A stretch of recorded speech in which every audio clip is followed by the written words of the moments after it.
7, 6, 4, 5.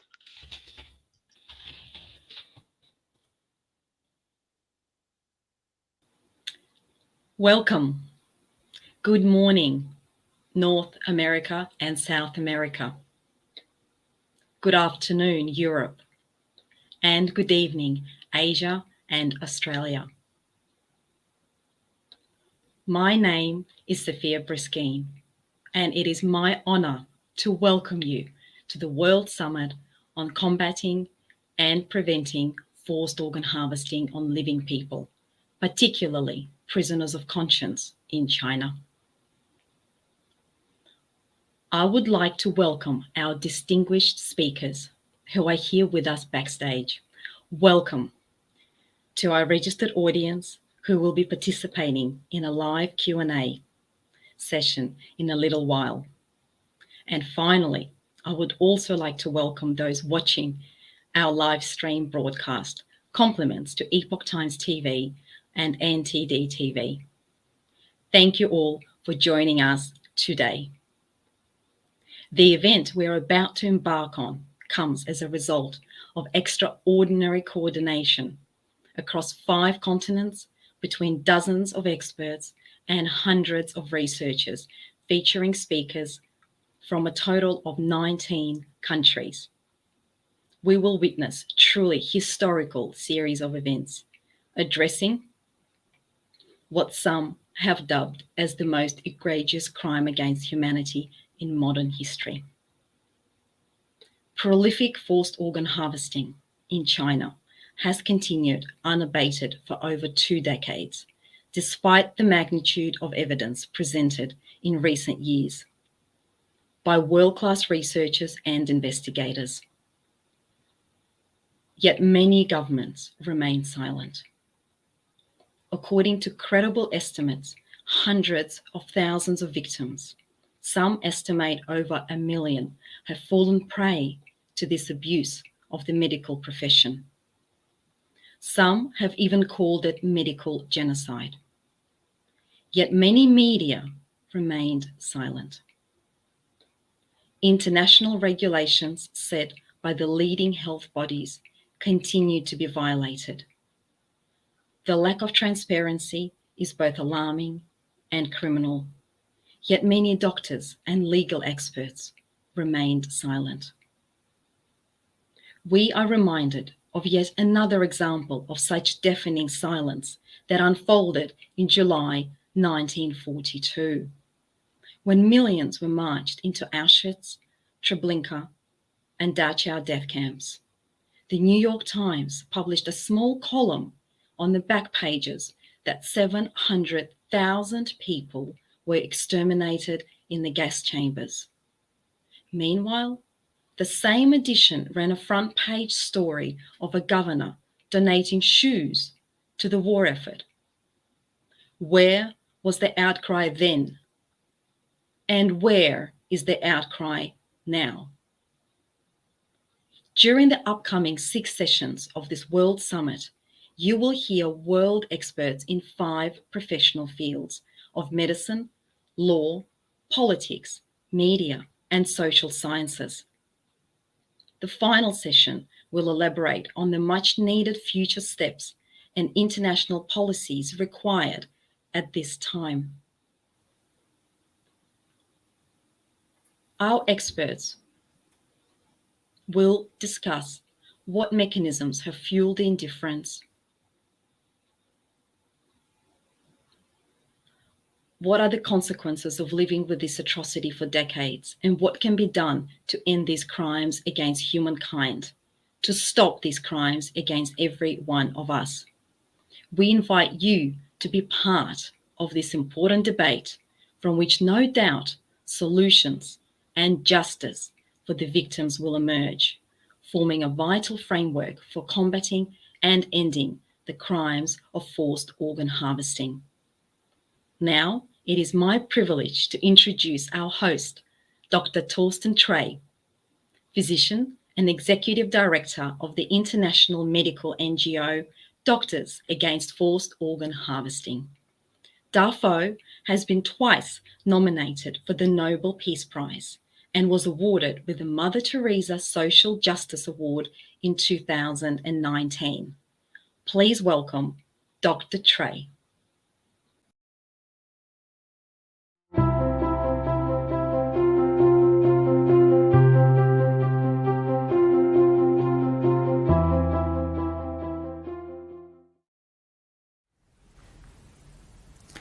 Ladies and gentlemen, esteemed speakers and guests, welcome to our World Summit on Combating and Preventing Forced Organ Harvesting. 15 years ago, when the Epoch Times broke the news that in China organs were harvested from living prisoners of conscience, the term forced organ harvesting did not even exist. This by itself already indicates that this horrific practice is beyond our imagination and thinking as human beings. It also means that in order to understand this practice, we need to open our minds to think the unthinkable. Over the past 15 years, independent investigators and researchers used their creativity and out-of-the-box thinking to collect and accumulate credible, book-filling evidence on forced organ harvesting in China. Implausible transplant numbers, inconceivably short wait times for transplantation that can be shortened to as little as 2 days if one pays an extra premium. A public organ donation program that claims to operate on an efficiency level that is unheard of in other countries. Admissions on phone calls. And last but not least, a plethora of eyewitness testimonies that leave no doubt. It comes as no surprise that the China Tribunal, chaired by Sir Jeffrey Nice, came to the conclusion that forced organ harvesting has occurred and continues to occur in China. The primary and main victims of this transplant abuse are practitioners of Falun Gong. It is estimated that several 100,000 practitioners and even more have been killed for their organs. Yet China refuses to allow independent, unscheduled inspections, calling the issue an internal affair. How can we respond at this point? History teaches us once again an important lesson. It is impossible to speak about the Holocaust without mentioning the Jewish people. And in the same sense, it is also impossible to speak about forced organ harvesting in China without mentioning the Falun Gong. Although the Chinese government attempts to deflect public attention by claiming the issue is an internal affair, and thus declaring it a taboo topic, neither was the Holocaust an internal affair of the Nazi regime, nor is the forced organ harvesting of living Falun Gong practitioners an internal affair of the Chinese state. In fact, in both cases, these are international affairs. This is the case not only because of its character of being a crime against humanity, but in particular in the context of forced organ harvesting with its ties to international transplant tourism, academic exchange of transplant knowledge, training of Chinese students and trading of transplant-related drugs and technical supply. Does the international community have the duty and responsibility to address this transplant abuse? This World Summit on Combating and Preventing Forced Organ Harvesting wishes to be an inspiration to galvanize further awareness and action. We will hear from politicians and parliamentarians how they are responding to the problem and taking legislative action. We look into the role of the news media and the issue of censorship. By default, the first task of the news media is to report facts and truth. However, another important aspect of the media is to connect people. Over the past 15 years, the mainstream media has failed to connect the people in the free world with the victims of forced organ harvesting in China. This separation between the readers and the victims is another often neglected aspect of censorship. Our World Summit aspires to overcome this problem of separating the international community from the victims of forced organ harvesting in China by sharing objective findings and insights. The practice of forced organ harvesting reveals two major problems, one legal and the other ethical. Legal experts will address to what degree forced organ harvesting is a crime and a crime against humanity. The medical profession approaches the issue of forced organ harvesting from the perspective of medical ethics. One issue that the medical profession has to come to understand is that the Chinese government, which has pursued an eradication campaign against Falun Gong since 1999, has delegated the execution of innocent Falun Gong practitioners from the court to the hospitals, and has thereby weaponized the transplant profession in China to become the executioner under the name of transplantation.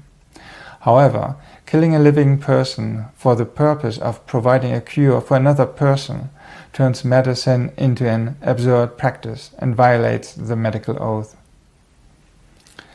We might find different concepts of ethics in different countries and regions, which makes a dialogue about ethics more challenging.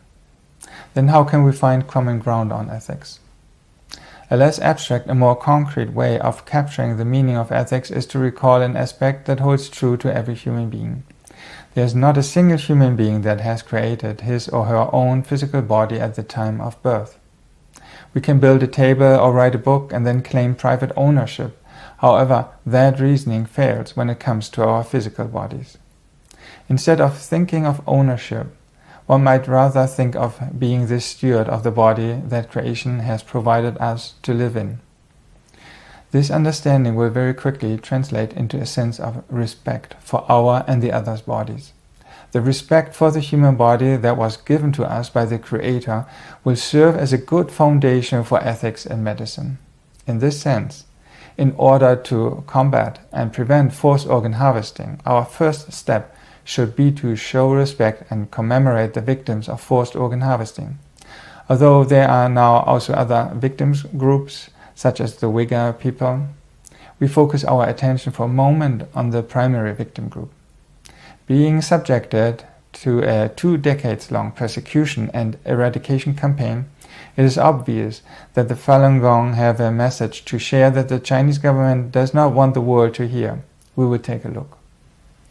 Falun Gong is a spiritual Buddha Qigong practice that abides by the universal principles of truthfulness, compassion, and forbearance. Talking about the victim's practice serves 2 purposes. It not only gives a voice to the voiceless, but it also provides the most powerful and most peaceful approach to combat forced organ harvesting. I hold that by objectively speaking about the practice of Falun Gong in public, the incentives for the Chinese government to use forced organ harvesting as a means to eradicate the practice and deprive the international community from learning about Falun Gong will be defeated, and the stealth weaponization of the medical profession will be disarmed. The earlier the world learns about Falun Gong, the earlier the forced organ harvesting of Falun Gong practitioners will end. With these words, I ask now for your attention to our World Summit and our distinguished speakers.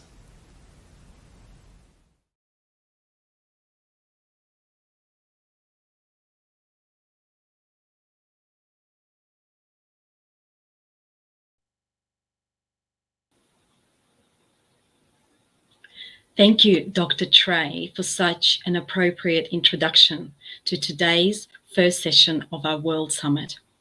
We start off with a session named Transplant Medicine at a Crossroad, an ethics-based profession usurped and repurposed for genocide. To explore this topic in greater depth, we have 7 exceptional speakers, all experts in the medical field from across the globe. Before we start, please allow me to guide you through the course of our first session. First, we would like to explain to our distinguished audience that our speakers come from 16 different time zones. In order to accommodate all of them, the presentations have been pre-recorded in their native languages and provided to you with English subtitles. After we conclude the speakers' presentations, we will open the panel for a live Q&A session with the speakers. You would be able to use a chat panel to submit questions. And now, without further ado, let's welcome our first speaker. Joining us from Taiwan, we have Dr. Shiwei Huang, Director of Urology at the National Taiwan University Hospital, Yunlin Branch. For over 2 decades, China has been involved in unethical organ harvesting, Traditionally, Chinese people are reluctant to donate organs. In fact, between 2003 and 2009, there were just 130 donors listed on the official registers. Yet thousands of transplants occurred in the hospitals. Where could these organs come from? Dr. Huang will now share his insights and perspective from Taiwan. His 15-year research into this field and having first-hand access to information will no doubt give us a unique insight. Please welcome Dr. Huang.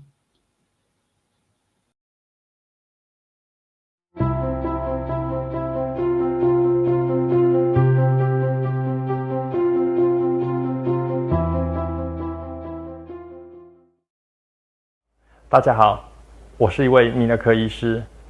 我今天跟大家分享从一位台湾医师的角度来看中国大陆的器官移植。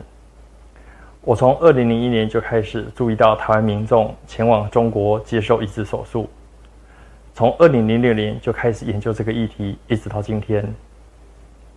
由于同文同种，台湾民众从90年代开始就前往中国接受肾脏移植手术。但数量从2000年后开始急剧的增加，在2000年前到中国肝移植很罕见，也是到2000年后急速增加。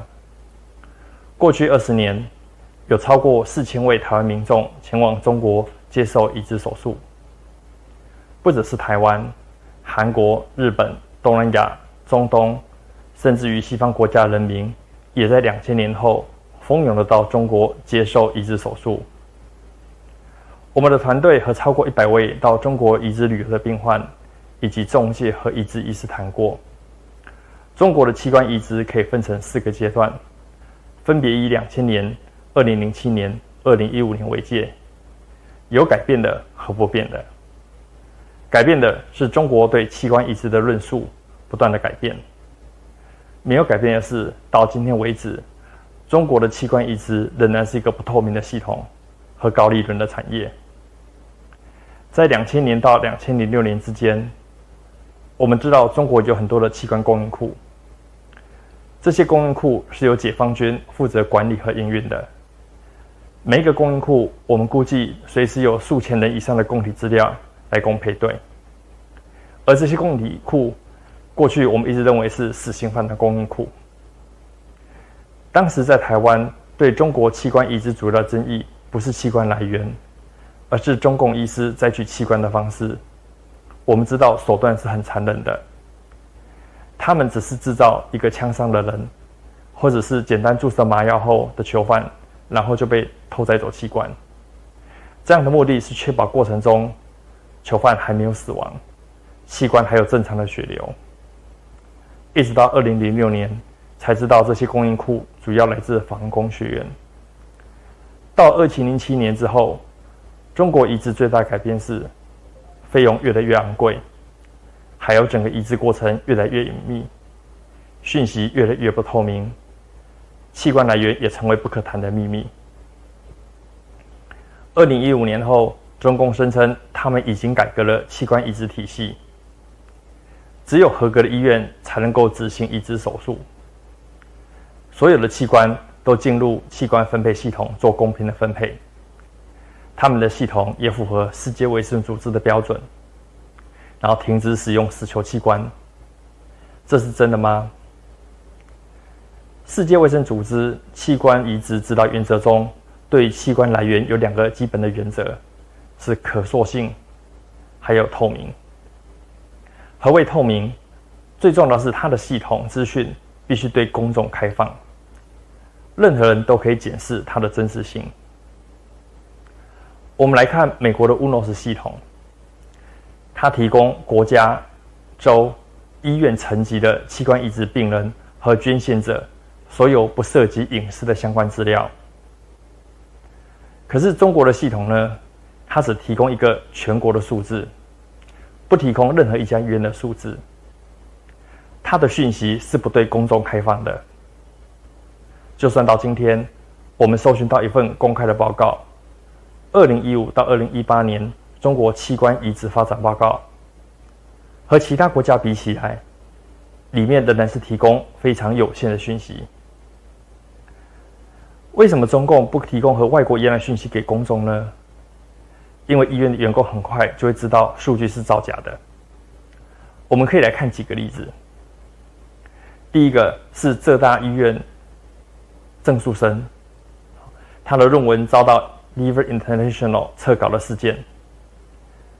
他在文章中说，从2010年到2014年，他们医院有560个合乎伦理的心室捐赠肝脏移植手术。遭到专家质疑后，因为提不出可靠的证据而被撤稿。最后，黄杰夫表示，在中国的系统中，浙大医院在这段时间只有116例，文章是造假的。这时，通讯作者郑树生改口说，文章是在他不知情的情况下被投稿的，虽然他是通讯作者。563是115的4倍，哪一个数字才是真的？第二个是2019年安徽怀宁县人民医院假捐献真倒卖器官的事件。这个事件中，加护病房主任勾结器官移植中心，以捐赠的名义用20万人民币欺骗家属倒卖器官，因为家庭的纠纷被小儿子举报。安徽事件中涉及到4家器官移植中心的造假：江苏省人民医院、南京骨头医院、天津第一中心、北京解放军302医院。这个事件中，虽然有移植和摘取器官的手术，但是所有相关的病历记录在医院都是不存在的。最后我们看到的只有安徽的医院医师被处分，这4家移植中心没有受到任何的处分。那中国的移植中心有多少地下移植手术呢？第三个，我们来看台湾前往中国移植旅游的病患。台湾从2015年7月开始，要求境外移植旅游的病患回国要登录。从2015年7月到2019年7月，有360位病患完成登录，仍然有一些遗漏的，但其中有95%是到中国。我们可以发现，其中有5位病患是到没有资格的医院接受移植手术，4位病患移植医师并不属于那一家移植医院，另外还有7位病患是到柬埔寨，但医师来自中国。我们可以发现，没有资格医院仍然在对境外民众执行移植手术。那么还有多少没有资格的医院还在执行手术呢？我们要知道，这些医院都是有党支部的，都是在共产党的控制之下。这3件事情可以看出来，医院、省、国家层级的数字是斗不起来的。医院实际移植数字远远超过国家统计数字。中国地下移植数量还是很可观的，而且很多参与的都是大型的器官移植中心。因为中国的讯息是不透明的，医学界只能够依赖中国官方的说法。问题是我们能够信赖北京的说法吗？我们来看看黄杰夫对死囚器官的说法。他的说法就是前后矛盾，内外有别。他有7种不同的说法。在2006年之前，他说中国的器官全来自公民捐献。07年到12年，他说器官来自于死囚，但是都有知情同意。到了12年、15年，他改口说，这些死囚器官还没有经过囚犯或家属的同意。2015年，他说死囚器官是肮脏的利益链，这些罪恶都是来自于政法委书记周永康。在2015年2月，他对中国媒体说，死囚器官只要进入捐赠系统，就是公民捐献，不再使用死囚捐献这个名词。遭到国际人士质疑之后，在2015年11月，他说系统不再允许使用死囚器官，但是不是停止使用死囚器官。但是我们知道死囚器官的法令到今天都还没有废止，那中国还有在用死囚器官吗？到现在，器官移植仍然是中国一些医院的主要创收来源。2007年之后，供体的价钱不断提高。到今天，对中国人而言，一个肾脏移植手术，如果使用的是尸体器官，要花费$500，但是如果是亲属捐赠，连同捐赠的医疗费用，只需要$16,000，这中间$34,000也叫重体费，这$34,000也叫供体费，也是一个器官中介、买卖、偷窃的重要诱因。对医院的收入，我们以北京309医院自己所宣称的，移植部门是他们医院最赚钱的收入来源。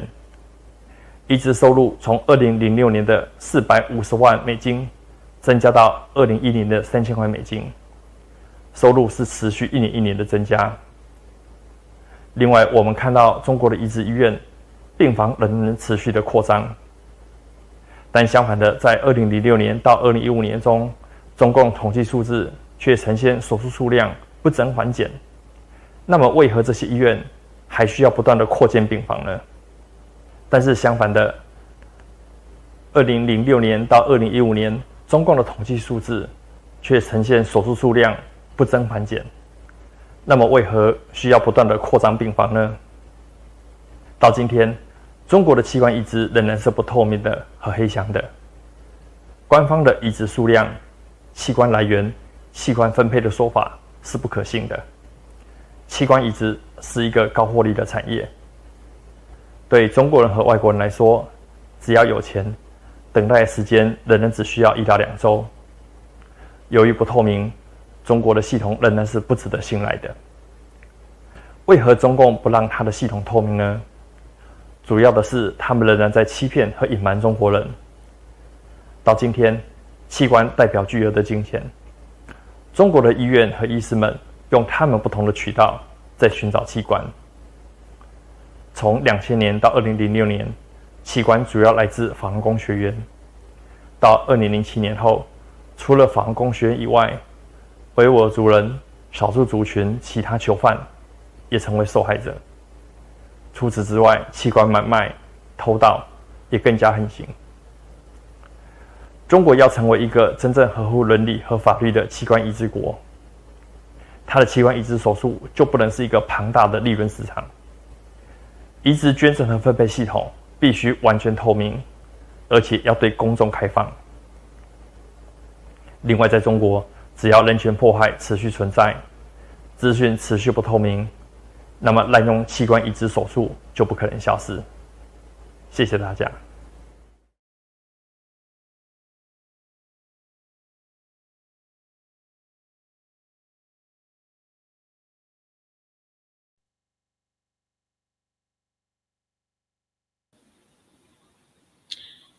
Thank you for that really insightful presentation, Dr. Huang. And indeed, China's transplant market is an opaque, lucrative, and an absolutely billion-dollar industry. Now, to our next speaker. From Germany, we are honored to welcome Professor Huigi Li, Professor of Pharmacology at the University Medical Center at Mainz. As we dive into the topic further, we'll learn that China did not have a public donation program before 2013. So a very pressing question is, where are the tens of thousands of organs come from? Our next speaker will analyze in detail China's medical laws and the various pathways of organ procurement.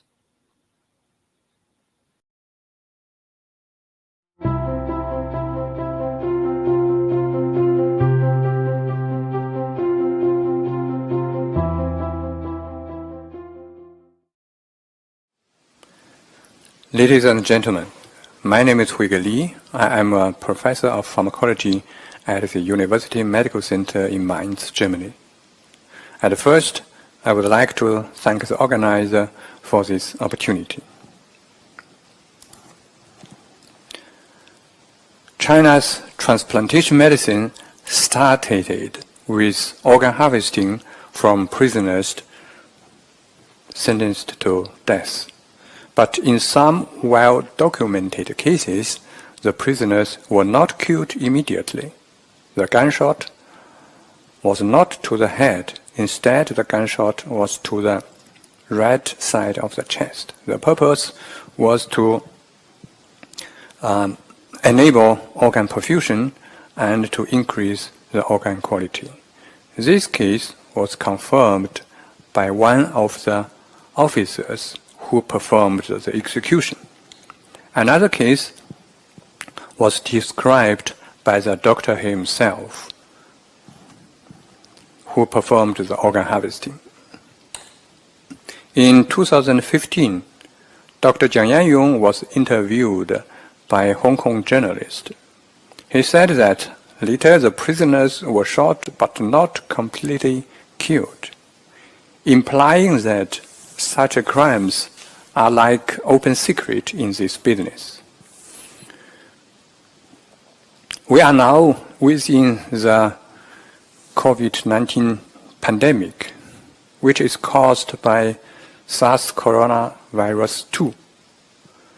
The SARS coronavirus 1 caused an epidemic in China in 2003. Also at that time, the Chinese government tried to cover up the epidemic. It is because Jiang Yanyong exposed the SARS epidemic to international journalists that forced the Chinese government from covering up to combating the virus. We can say that it's Jiang Yanyong's courage that had prevented the first corona pandemic. You can read details of organ harvesting from prisoners executed incompletely by shooting in our publication. So this is the first type of live organ harvesting. We know that such cases happened. We do not know how often such crimes happened. This is another publication from ours. Since 1997, execution in China has been increasingly performed by lethal injection. But how were organs harvested from such prisoners? This is an article from the Intermediate People's Court of the Luan City. In this article, the authors said that one of the advantages of lethal injection is that it takes only tens of seconds from the start of the injection to the death of the death row prisoner. Let me repeat it. It is not tens of seconds after ending the injection. It takes only tens of seconds from the start of the injection to the death of the death row prisoners. You do not need to be a medical professional, and you can be sure that the prisoners were not dead after tens of seconds. There are publications from the US. Here you can see, depending on different protocols, it can take 9 minutes to 13 minutes from the start of the injection to cardiac arrest. And in the US, the prisoner guard wait for another 5 minutes before announcing death. So that's why we can be sure that in China, after tens of seconds, the prisoners are not dead. But why do they do this? In this article, it is stated that execution by injection provides donor organs in better quality and greatly improves the utilization rate of death row prisoners' organs. So this is for organ harvesting. So if such a prisoner is harvested for organ transplantation, it is always under such a condition in a state that the prisoner is still alive. So it's unethical. But the next question is, do the prisoners suffer from pain? This is a publication in the Lancet journal, which stated that post-mortem concentration of CO-penta, which is the anesthetic component in the lethal injection, so in the blood, was lower than that required for surgery in 88% of the cases. In 43% of the cases, the inmates had concentrations consistent with awareness. That's why lethal injection is not human. If such situations are applicable, if such situations can be applied to the situation in China, it would mean that the prisoners must have suffered from extreme pain. So this is a second type of organ harvesting, of live organ harvesting. Type 1, Type 2 are prisoners sentenced to death. That's why there must be a form of execution. But how about prisoners of conscience? Political prisoners, they have no death sentence. How are the organs harvested from such prisoners? This is a publication in a medical journal, Henan Medical Research.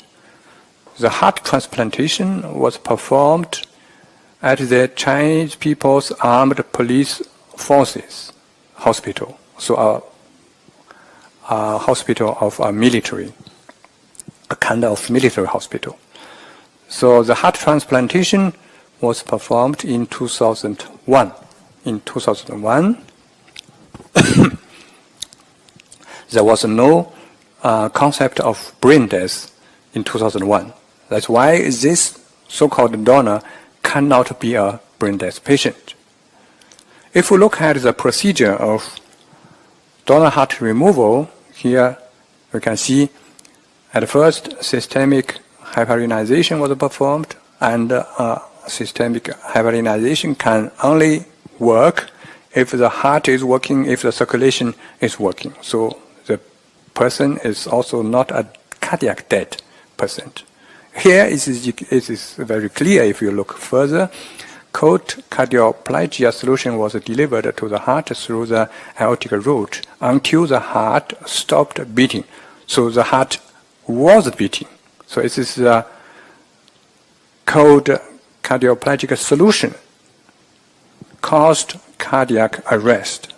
So this person, this so-called donor, was not a brain death patient, is not a cardiac patient, it was a living person who was killed by the medical professionals. This is very likely the situation of organ harvesting from prisoners of conscience. If a prisoner of conscience is harvested for organ transplantation, it is always under such a condition. It would be a nonsense from the view of the doctors to kill the person first and then to remove the organs. China has no brain death legislation. In 2003, the Ministry of Health drafted brain death determination criteria and brain death determination of technical specification. From that year on, brain death determination was performed and organ donation after brain death were carried out. In the published criteria for brain death determination, it is stated very clearly that 3 conditions must be fulfilled for diagnosis of brain death: deep coma, absence of brainstem reflexes, and also absence of spontaneous respiration. It's stated very clearly in such publications that the absence of spontaneous respiration must be confirmed by apnea test. And an apnea test can only be performed by disconnecting the patient from the ventilator for 8 to 10 minutes. It means very clearly that a brain death determination can only be be performed in a patient who is already on the ventilator. But it is not the case in some publications from China. This is a publication from the Kunming Medical University.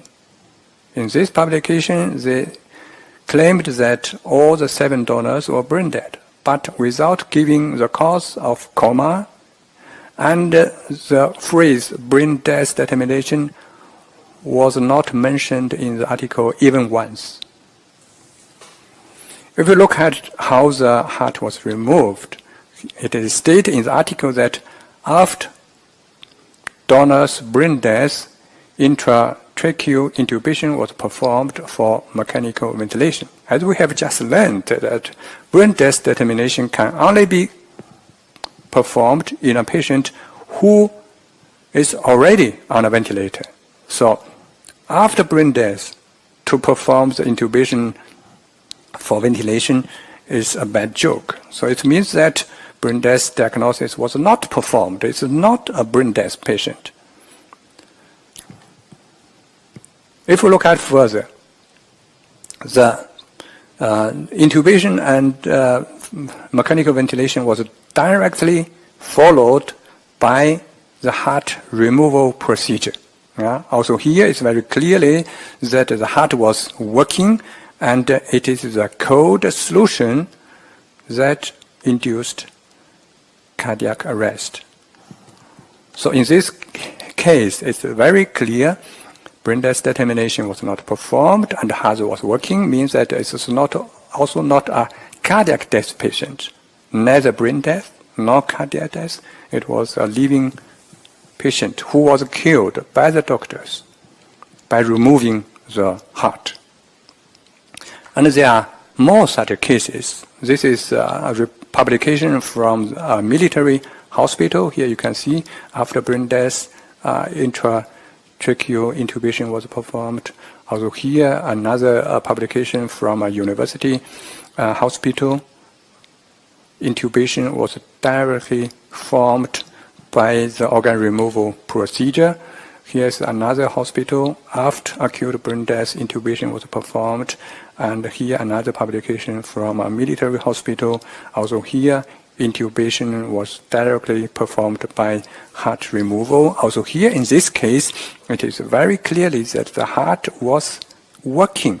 The heart was emptied by several heartbeats. The heart was beating. So in such cases, the so-called donors was not brain dead because brain death determination was not performed, and in some cases it's very clearly the heart was working. So neither brain dead nor cardiac dead. So in such cases, it was living person who was killed by the doctors. This is the fourth type of organ harvesting from living persons. If we conclude, in China, from the very beginning, prisoners sentenced to death were used for organ harvesting, so this is unethical, very clear. And Chinese officials have already admitted that before the year of 2010, the organs from death row prisoners were removed mostly without consent. Even according to Chinese laws, this was crime and systemic crime. And live organ harvesting, meaning that organ harvesting from a still living person was carried out both from prisoners sentenced to death and from political prisoners. And this is a crime against humanity. This is the end of my presentation, and thank you very much for your attention. Thank you.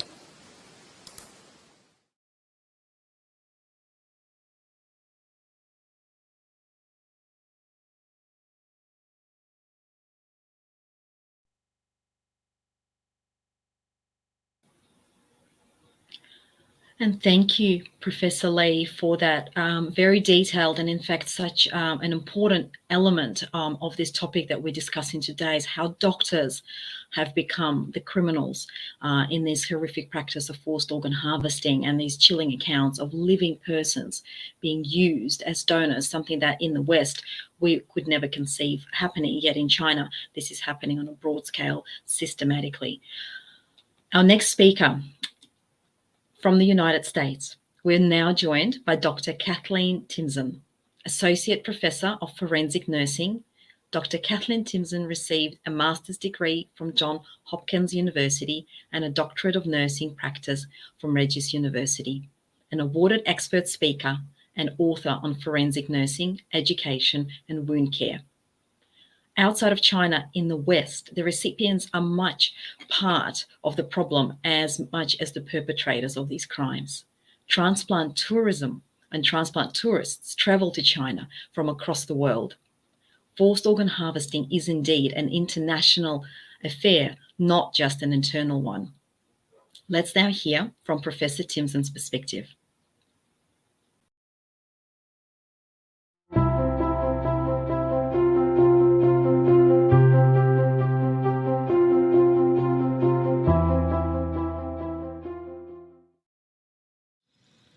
Good morning.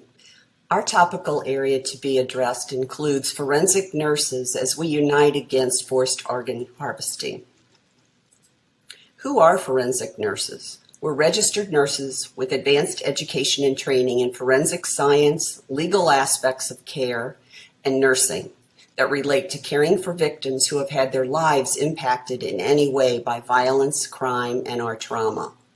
Forensic nurses have access to being generalist or specialized in many of the subspecialties within the forensic nursing profession.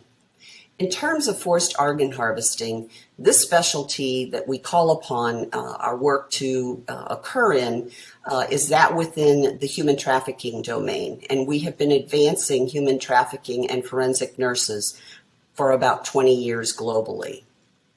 So what is forced organ harvesting? That's the killing of individuals by the state for forcibly extracting human organs or bodily tissue for transplant. The victims. Sometimes we don't always see who these victims are because oftentimes our victims are the vulnerable populations that are oftentimes considered to be disposable people. Those persons living with health disparities and in circumstances associated with social determinants of health, specifically impoverished populations, those folks with limited education, those persons who have no voice and are victimized at the hands of illegal and economic exploitation that benefits no one. Preying on these victims impacts not only the individual, but their family, their friends, their communities, and ultimately the nations. The act and conduct of forced organ harvesting is a significant public health issue as well as a human rights violation to the many persons that are implicated during the transplant procurement, retrieval, and implantation process. Victims of forced organ harvesting are indeed victims that meet the definition and would benefit from victim-centered trauma-informed care and responses that are foundationed in empowerment, resilient, theoretical frameworks that improve clinical as well as psychosocial outcomes. The victims of this forced organ harvesting are twofold, and they're joined by that one organ that's used for transplant. The primary violation of human rights is of the victim who was being forced to donate their organs for transplant under extraordinary measures, whether they're incarcerated, they're homeless, they're impoverished, or merely representing a class of people that, again, are vulnerable. Outcomes associated with this particular aspect of victimology are death, familial shame, and social impacts. The individuals who receive forced organ harvesting have no knowledge potentially at the time of their transplant planning or even the execution of the transplant procedure. Thus, they have no knowledge of the source or the quality of the organ that was or is transplanted. As a result, there are oftentimes medical complications that occur, organ rejection, guilt, shame, and remorse. So what are some of the responses that we should be looking at in terms of solutions?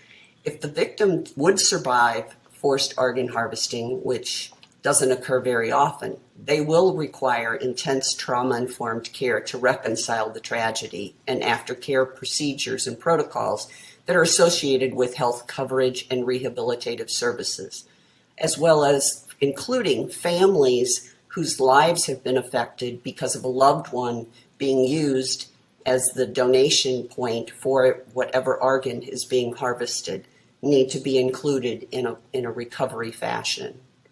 And then the recipient of those organs that have been harvested through force. These are unknowing individuals whose acts of desperation because of the need for transplant resulted in harm, injury, violation, and potentially the death of the quest of that organ. Oftentimes have difficulties in psychological adjustment post-transplantation, but then compound that by the facts that surface on the process which are involved with the forced organ harvesting. These patients will undergo and need intense trauma-informed care, therapy to reconcile the realities of how their life came to be spared through the transplantation of organs obtained through such exploitive means. As forensic nurses, we are driven by action-focused programs, education, and research. My colleague, Deborah Holbrook, will provide you reference to some of these proven solutions. Thank you.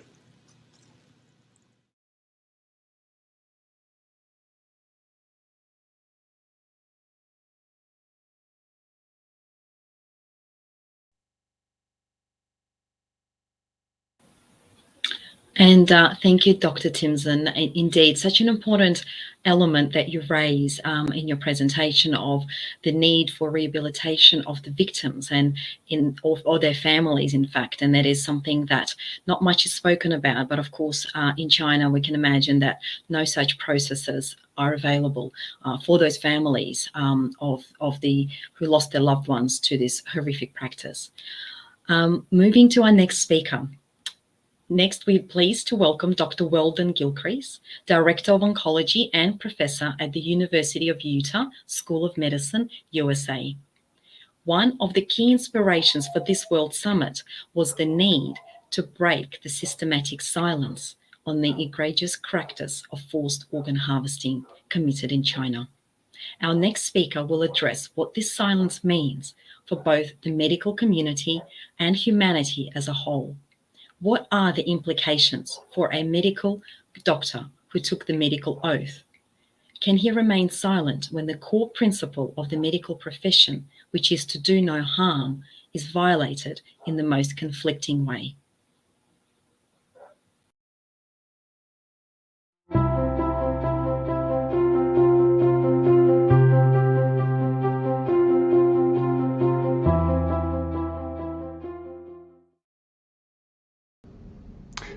Hello, everybody. Thank you for joining today. It's really an honor and a privilege to be talking to all of you about one of the most important medical ethical issues of our time, and that is forced organ harvesting. I wanted to shed light on several different points that I think are important in forced organ harvesting, and not so much an overview of the evidence and data, but the experience of what do we do with the evidence and data, and how does this get disseminated into our medical institutions.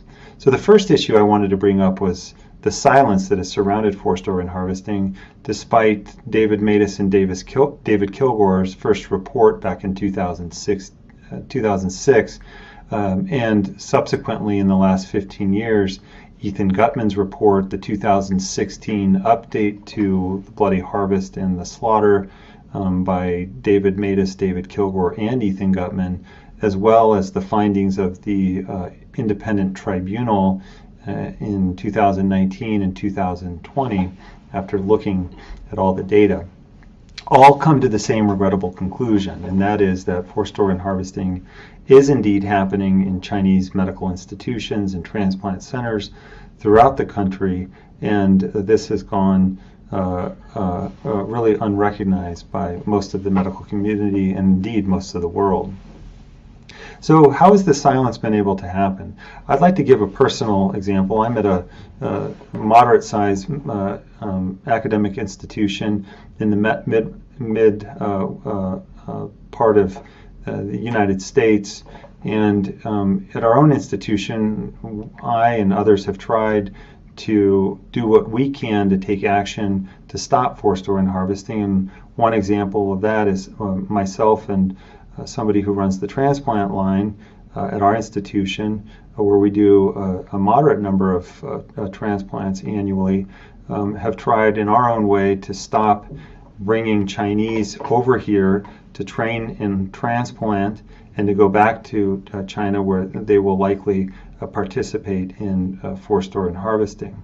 And so what has happened? Well, this has not been formalized by our institution, and when I have reached out to leaders and at our institution, I essentially always get the same response, and that is there's no doubt that forced organ harvesting is happening, but that taking a stance against a large,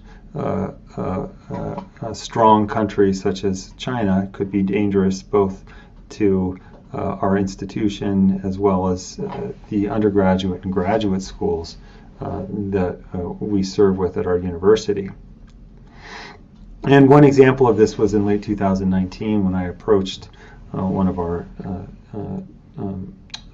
leaders in the medical system and said that we must take a stance and we should all sit down and have a discussion about what we're going to do about forced organ harvesting, especially in light of the fact that the China Tribunal had just published their report in which they had interviewed well over 50 individuals and looked at all the data and reports themselves, mostly data that came out of China showing that they had no explanation for their incredible and exponential boom in transplant activity beginning in the early 2000s, aside from the explanation that they were killing innocent individuals for their organs. This kind of egregious and mass crime has never really been at the hand so largely of the medical community in history. So when I approached our leader of our medical institution, he essentially said to me that there was no doubt in his mind that the Chinese Communist Party was capable of such atrocities and that it was indeed happening, but that if we said anything, China would simply send all of its students to Texas. Well, this struck me as odd. We're not in Texas, and why would it matter if they sent their students to Texas? This kind of fear of, I think, economic retaliation has been directing, I think, a lot of the approach that we've taken. And I'm further concerned that at our own institution, in my own clinic, we've had and trained at least 2 Chinese individuals in pulmonary medicine and cardiothoracic surgery who really would find no way out of being independent when they return to China, as essentially all individuals, including all doctors and surgeons in China, are always under the thumb of the Chinese Communist Party. Further, we have individuals here who collaborate and work closely with Chinese institutions, including going over there and giving lectures and having individuals from China here, in fact, working in our laboratories and in our clinics, and such as one such individual who has Chinese working on his R01 grant in his lab. So why have we taken this approach of collaboration and engagement with China? There's a great editorial by Wendy Rogers, Matthew Robertson, and Jacob Levy that was published in the BMJ back in 2017 that I encourage you all to read. It's simply a page detailing the approach that the Transplantation Society has taken, and indeed the medical community at large, and that is one of engagement and cooperation with China after the 2006 David Matus and David Kilgore report came out. So has this stance of engagement and cooperation and collaboration worked? Well, the short answer is no. We've taken similar approaches from a diplomatic and an economic stance in the United States, really to detrimental ends. One example of this is you've seen in the last couple of years top scientists and top physicians and academicians at our institutions that have had to leave their post because of their close ties and their financial ties with the Chinese Communist Party, which they were not reporting to our federal government, which they're required to do.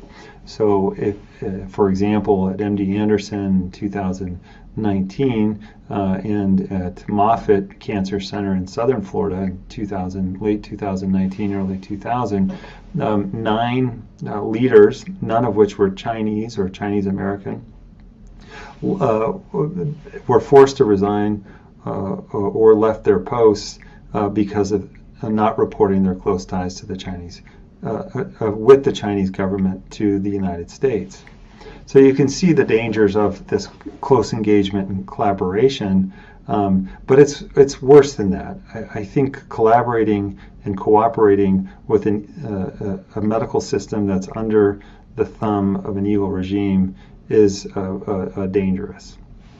And indeed, we've seen this with forced organ harvesting.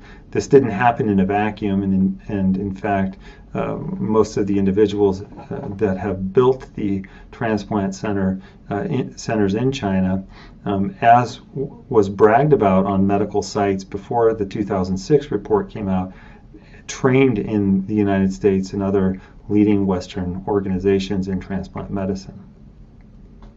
And transplant medicine remains one of the greatest medical advances of our time. And so this isn't an issue with condemning transplant, but it is an issue of condemning an evil system that's using transplant for evil means. One of the other things that I think is important to point out is that the Chinese Communist Party is neither China, the country, and the history and the culture, nor is it the Chinese people. This is the wool that the Chinese Communist Party has managed to pull over the eyes of its own individuals as well as the eyes of the rest of the world. And that is they would like to have the world believe that the Chinese Communist Party is synonymous with China, the country, and the Chinese people, and thus any attack on the Chinese Communist Party is an attack on its people and the country. Well, nothing could be further from the truth, and in fact, nothing could be more opposite.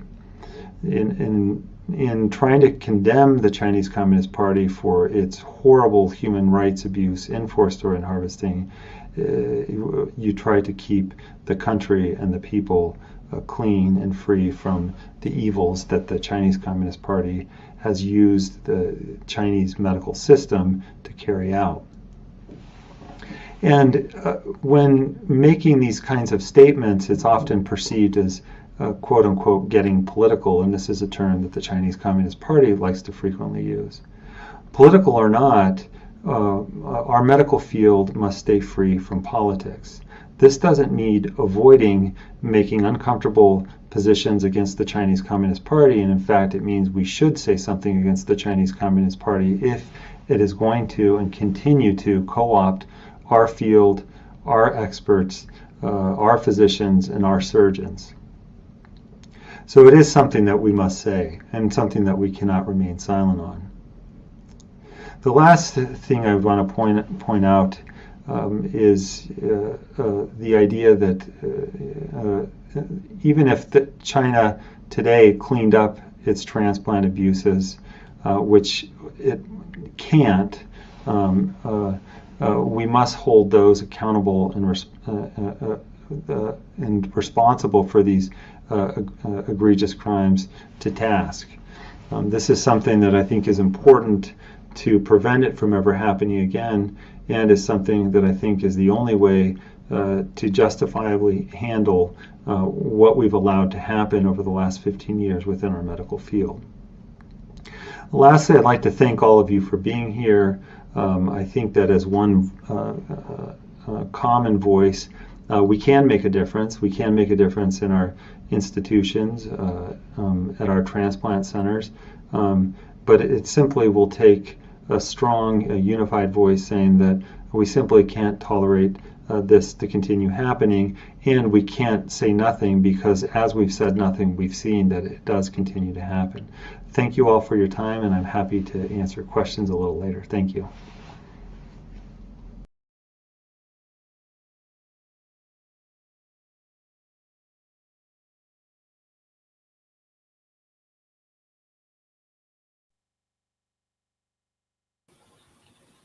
And thank you, Dr. Gilcrease. Indeed, you raised some really important questions, and I think a lot more we might endeavour to cover in the Q&A session that will happen at the end of our formal presentations today.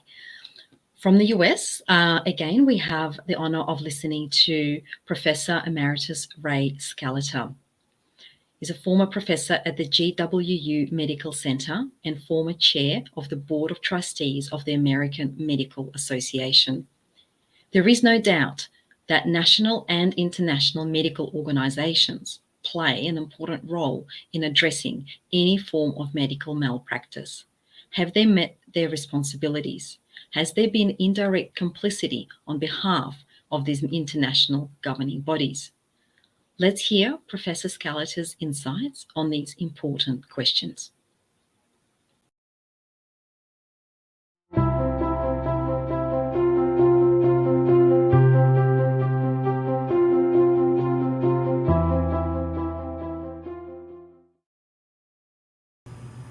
Thank you very much for inviting me to be speaking in this very important conference. I'm going to discuss organ transplantation and the responsibilities of medical organizations.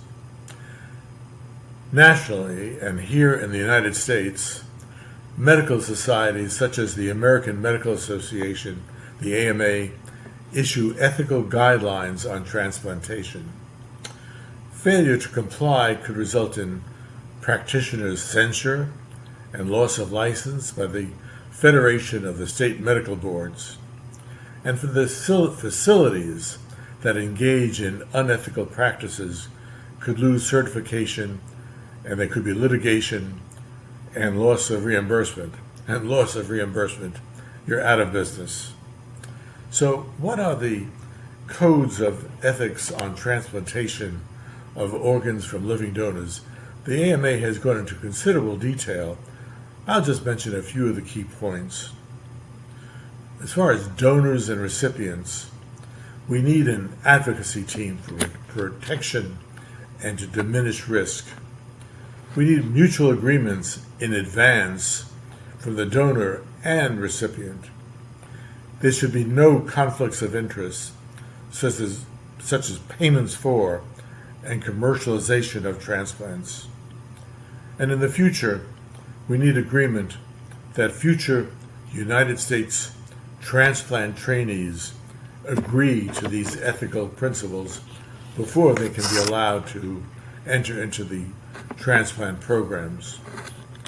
What are the international issues?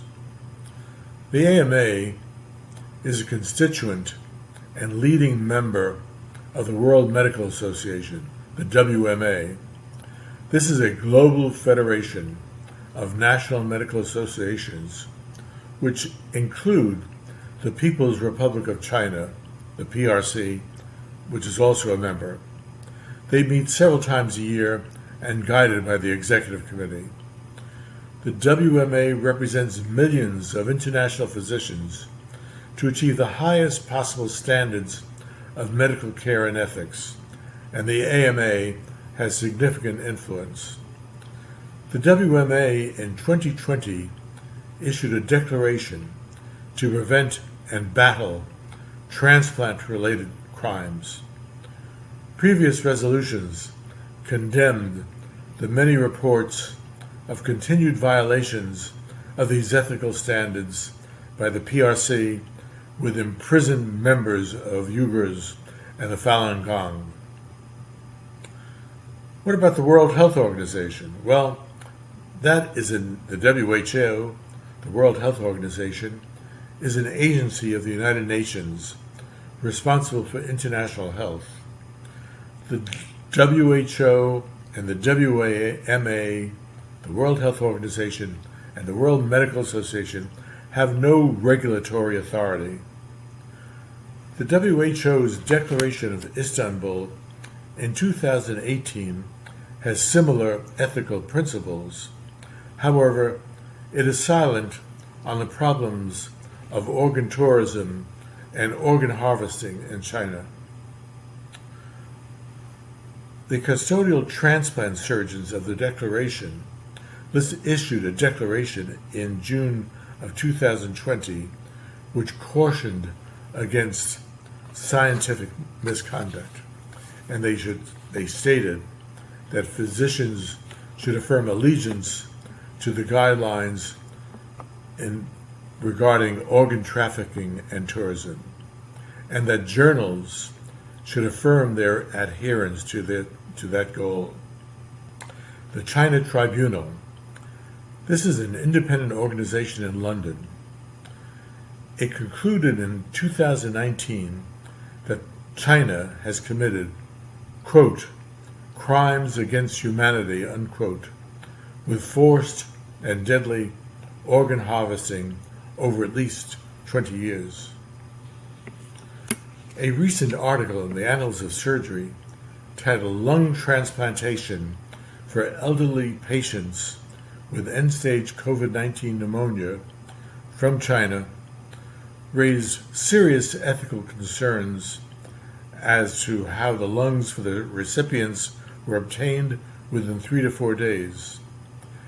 In the United States, with a huge registry of transplant donors, much larger than China, the minimal wait time for this type of donation, the minimal, is 15 days. And the question is, why was such sick and elderly patients chosen? And why is there no information about survival after 5 days in the journal, the Annals of Surgery? We participated in the critique of this article that was published. The authors of the transplant article, their response to the critique has been non-existent or evasive. And one can seriously question the rationale why the Annals of Surgery would publish such a controversial article that did not address the ethical principles. In conclusion, in spite of national and international ethical guidelines, organ trafficking, organ tourism, and transplantation abuses continue. Sadly, in China, there is no transparency or commitment to these guidelines. Thank you for allowing me to participate in this important program.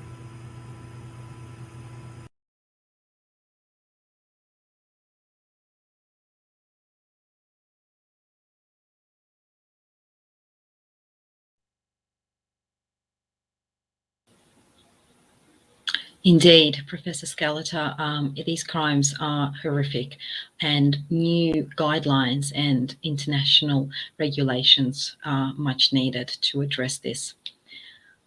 With us today, we have Professor David Bader, Chair of the Department of Bioethics and Medical Humanism of the University of Arizona.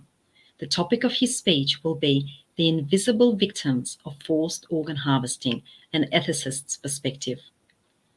Professor Bader has been outspoken about the transplant abuses in China for many years and hosted several seminars about this topic.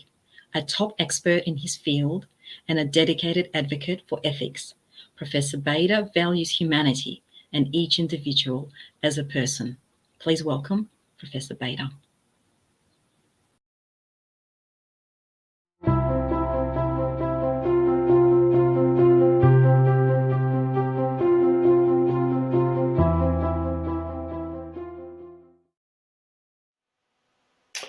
Well, thank you so much for the privilege of having a conversation with you all.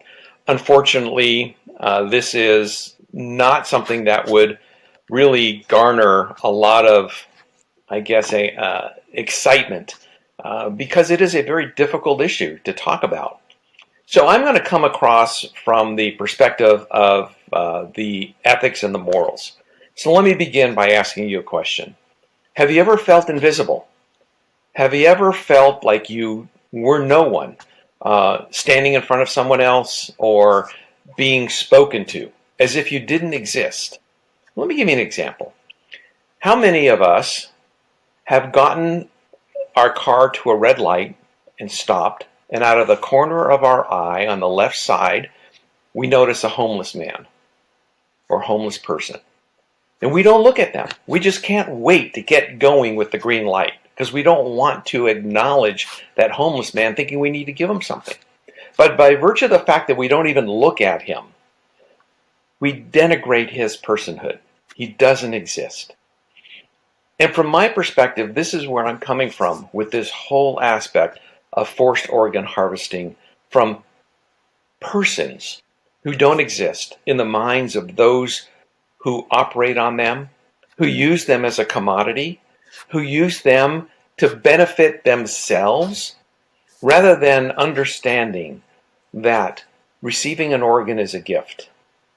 So I come back to this whole concept of personhood. When we talk about personhood, that entitles everyone who's recognized as a person to rights. And the more common rights are dignity, honesty, trust, integrity. The minute that we denigrate someone by not recognizing them as a person, we can take advantage of them. We can use them. We can actually belittle them by making them just an it or a something, a commodity. In this world of forced organ harvesting, we see that this is in fact the case. The persons who are taken and put into prison and who are then used as a commodity for organs are not considered persons. They're considered, as I mentioned, a commodity. And the surgeons who operate on them, and I use that word loosely, operate, they butcher them, they're not persons themselves because they find themselves being more into who they want to be and finding out that they are more what they are. Truly, truly not persons. We as physicians have oaths, responsibilities, we have obligations. And the primary obligation, responsibility, and duty we have is to recognize the person who's sitting across from us seeking our help as someone who we believe in as a person. A person is a person. We engage with them. We have a relationship with them. We have trust with them. There's a sense of dignity. But what we're seeing in this situation with this forced organ harvesting is that there is none of that. And from the ethical perspective, there is this significant moral just devastation of moral foundations on the part of those who take advantage of these vulnerable people. The individuals, and you notice I'm not even calling them persons, the individuals who seek out an organ by paying for it large sums of money, they themselves are not necessarily persons because they are self-gratifying themselves at the expense of someone else. So the long and short of it is, from the medical, ethical, moral perspective, there is no moral intake or input on the part of those who seek the organs other than this self-gratification, this whole concept of me first, me principle. The surgeons who do these atrocious things to the vulnerable, they themselves are so far outside the boundaries of the profession and the vocation of healing, are they themselves completely unworthy of the gift that was given to them of being a physician healer. So from my perspective as an ethicist and as a critical care physician, I come to you by sharing that this whole concept of personhood that concept of personhood, which we all entail as the most important part of who we are, is completely destroyed, is denigrated, is void from all aspects related to the atrocities that are occurring with forced organ harvesting. So I pose the question again, have you ever felt invisible? And I submit that yes, those who have been captured and who have been forced into a submission of their organs being taken are invisible. I don't think you and I would ever want to be like that. We don't ever want to be invisible. We want to be seen as persons. Appreciate your time, and thank you.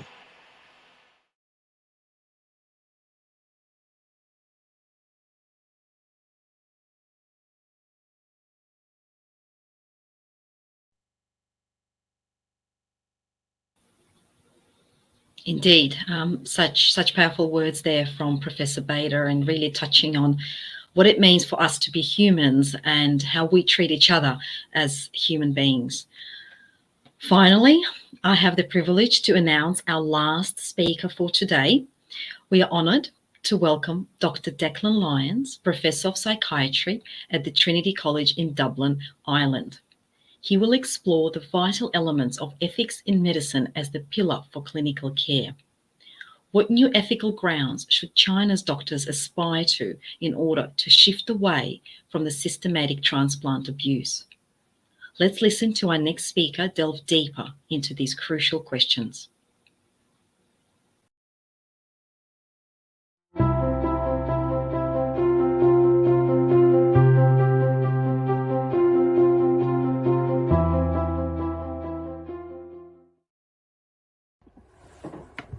Thank you for the invitation to take part in this World Summit on Combating and Preventing Forced Organ Harvesting in China. My name is Declan Lyons. While I'm taking part in this summit, I'm deeply concerned about continuous reports of human organ harvesting in China, which I believe represent gross violations of ethical medical practice. I'm a medical doctor living and practicing in Ireland, and I'm deeply worried about the activity of some Chinese colleagues who quite simply prioritise power over ethics. To be silent regarding these dramatic departures from very basic ethical norms, to me, is unconscionable. As ethical decisions are an everyday component of daily medical practice, disparity in clinical ethical practice anywhere weakens bioethics everywhere. The allegations are that organ transplantation is big business, estimated to be $1 billion business per annum in China, and up to 60 to 100,000 transplants occur on an annual basis in the People's Republic. Obviously, the source of most organs we know for decades has been executed prisoners, but there was a welcome move to voluntary organ donation and a system in 2015 of that. But the UN Special Rapporteurs in June of this year believe ethnic, linguistic and religious minorities in China are still targeted for involuntary organ harvesting. We know that hearts, kidneys, livers and corneas are the most frequently removed organs. Many clinical personnel are involved in this process, including surgeons, anaesthetists, physicians, and nursing and other medical professionals. And there is very little data emerging from China to investigate or refute these concerns. In terms of our ethical obligations, doctors everywhere need a good grounding in clinical ethics. We need a perceptiveness which helps us understand the overt and more covert ethical principles underlying our everyday practice. We need to be ever vigilant about the ethical implications of everyday practice and be ready to review and change our practices, procedures and protocols. We need to demonstrate competence, care and communication to create a therapeutic environment within which trust is developed between clinician and patient, and that should be implicit. There is therefore a mutual education process where clinician and patient learn about each other, and then the process of healing moves on apace. When doctors advocate for patients and behave professionally and responsibly, for example in the maintenance of confidentiality in terms of patient records, basic trust is established and maintained. Trust is vital if patients are to seek and obtain the necessary help from doctors. It can't be taken for granted. Basically, we need to behave our way continually into greater and greater trust. Quite simply, I believe the patient is a guest in our house and should have considerable authority and very justifiable expectations of care, the care that they receive. This is increasingly acknowledged in terms of how doctors are trained and educated, and medical professionalism is a new discipline. It's becoming a new subject on the medical education curriculum, spanning undergraduate training and postgraduate training and continuing professional development. Arguably, medical professionalism and ethical awareness is the only subject that doctors will continually learn for the rest of their career. The principles of ethical practice are, first of all, do unto others, respect patient autonomy, do no harm, aim to be good and be just in the execution of your work. Ethics in many ways is a subtle awareness of closing the gap between who we are as doctors. As humans, we may be frail and fallible, but who we're capable of being. Crystallized professional skills, therefore, are as important to medical practice as knowledge itself, which is increasingly democratized and available on the internet. But ethical violations which are overt and outrageous, such as we hear about in China, such as forced organ harvesting and trafficking, this offends medics everywhere. Individually, clinicians must ethically confront issues such as the basic conflict of interest between being an agent of state repression or a patient advocate. The two are simply incompatible. In reality, forced and voluntary organ harvesting has taken place for decades in China. This has been widely admitted, with the assistance, I'm sad to say, of medical personnel. There has been no counter-evidence or credible response of denial of these allegations from the appropriate authorities. The medical community globally, I believe, is largely ignorant or incredulous of these practices, as the violations are so profound and grave. People basically assume that they cannot be true. Doctors have a duty where possible to act in society's interests. There is no doubt about that. For example, protecting public health. And in our role, doctors, nurses, and indeed information and facts save lives. And society listens to this counsel and protects lives even by entering economic recession voluntarily, as we've seen all across the world in the case of a pandemic lockdown. The fallout from what we're seeing in China and what is alleged in terms of death, mutilation and psychological trauma of prisoners of conscience in detention in China is severe and profound. Basically, a vulnerable population remains incarcerated and could experience torture and death at any time. And I believe trust in medicine across an entire continent, across the globe, will be damaged and could lead to resistance and complacency in the face of future global pandemics, for example. What credibility will doctors have in the future if they are prepared to tolerate such gross deviations from ethical practice? State-sponsored cruelty, moreover, will erode moral and civic values that should underpin sustainable human development. Lack of autonomy or ownership of one's own body simply destroys a central feature of human existence, something that we take very much for granted. How do we respond to these allegations? We must investigate. We must investigate again and yet investigate still further. The authorities in China must respond.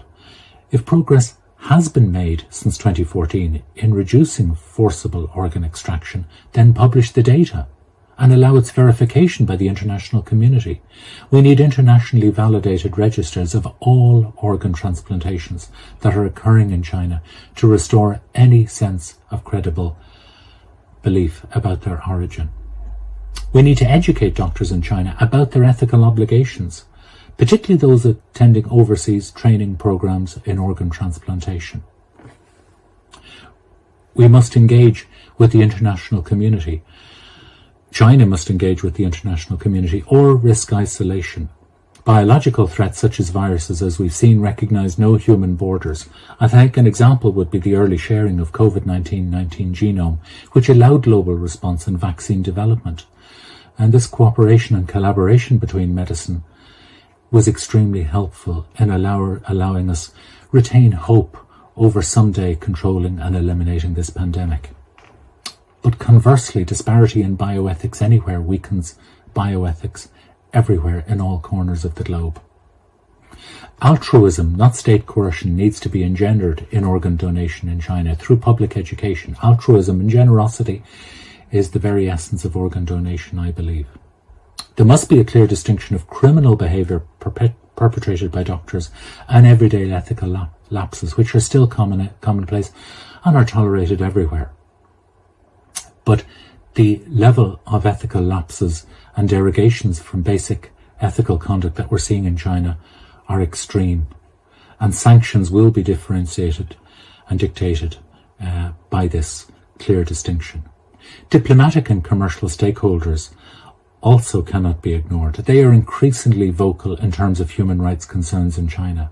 This is the public discourse everywhere in 2021. But adhering to good medical ethical standards filters out many difficult emotions in terms of everyday ethical practice, such as fear, such as stigma and shame within the medical profession, which can be very common. And it allows a sense of personal fulfillment. So it's in the interests of doctors in China to educate themselves about basic ethical norms. We need to build better habits.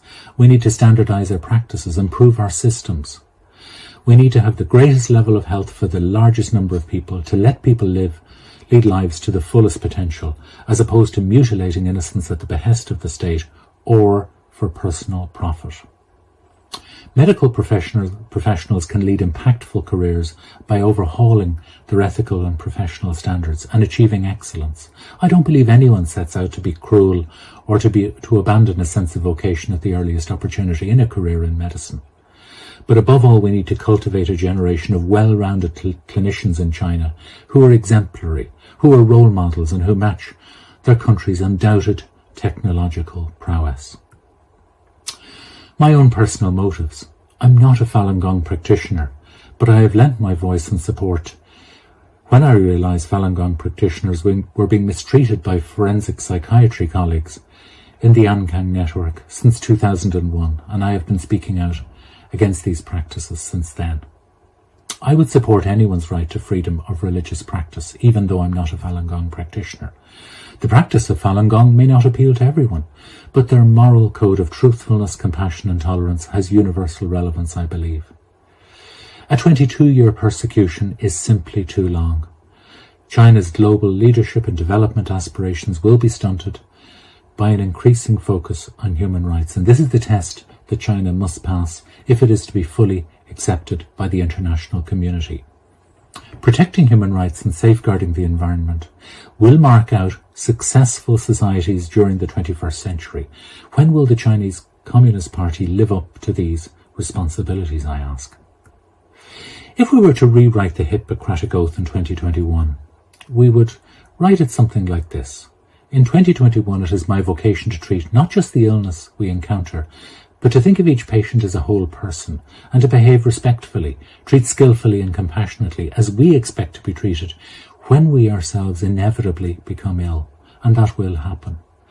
I pledge to be a role model in my health and general disposition for my family and community and those mentors who have selflessly guided me along my educational path, on which I remain for the benefit of my patients.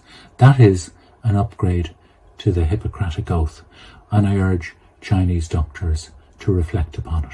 Thank you.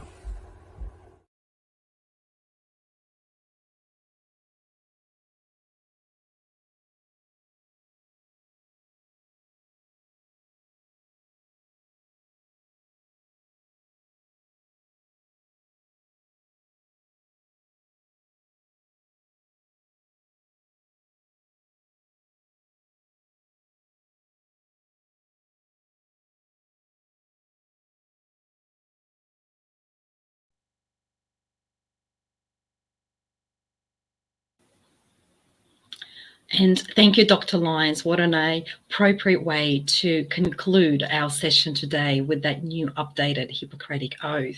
And thank you very much to all our distinguished speakers. What an incredible array of perspectives we heard today.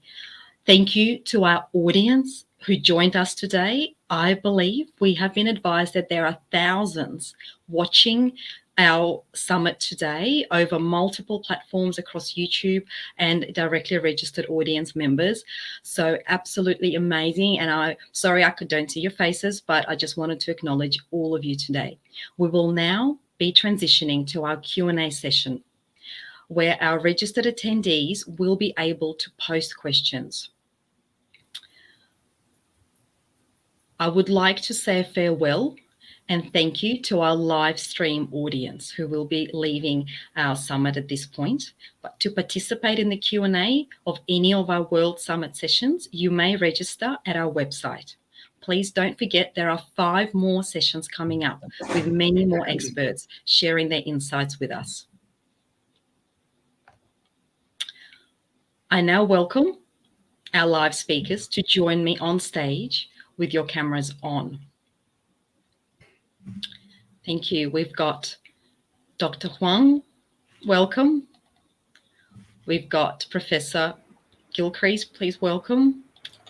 Professor Scalata, Professor Lee, Professor